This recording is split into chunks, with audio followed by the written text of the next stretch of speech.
Hi Service Alternatives and happy Friday. Today's client stories are all about kids, and in fact, all about boys.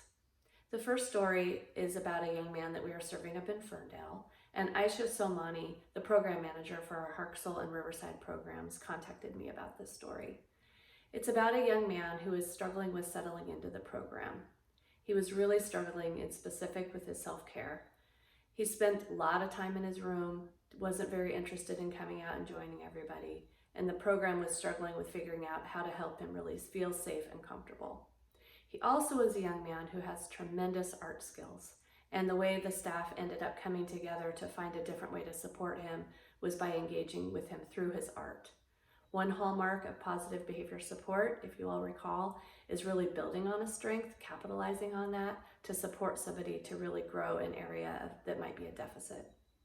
The staff ended up, a small circle of them, really spending time with him in his room, building a sense of safety and trust with him and communicating with him through his art. Slowly over time, that circle started expanding. The staff tried to introduce him and bring him into contact with other staff and other clients that were in the program. Slowly, he started spending more time out of his room.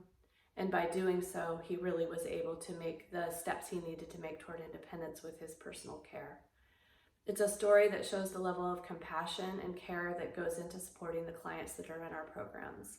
It highlights the program really needing to listen carefully to that client so that they can really help connect with them and help them move wherever they need to move in their lives. And for this young man, the start was around having independence with his personal care.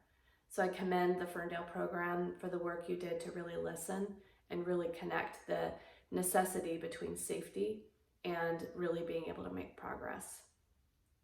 Advocating and supporting clients to advocate is one of the most critical roles we have at Service Alternatives, really regardless of client, whether they're an adult or a child.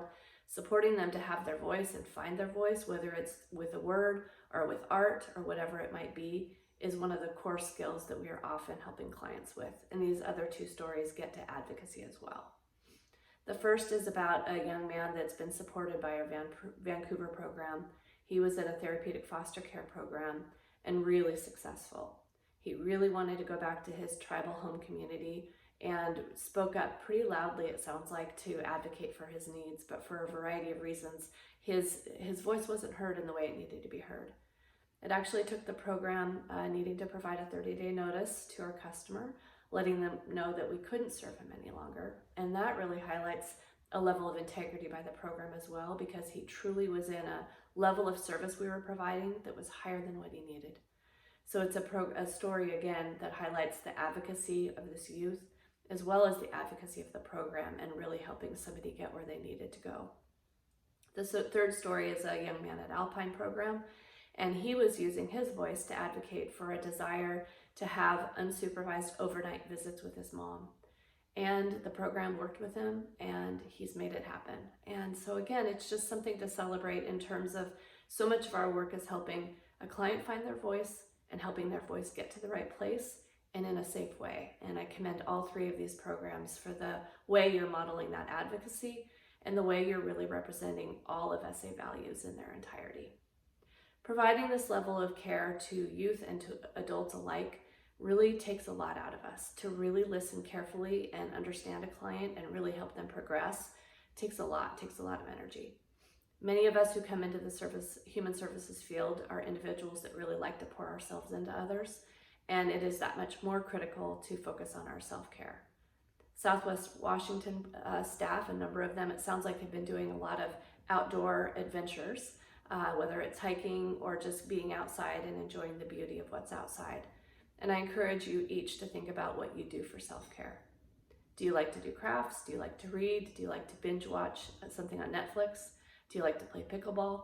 What is it that you like to do to really take care of yourself? I know for myself, when I take that time and really take the priority of myself over other things for a while, I really do better work. I care better for my family. And so it's a great opportunity for you to think about that.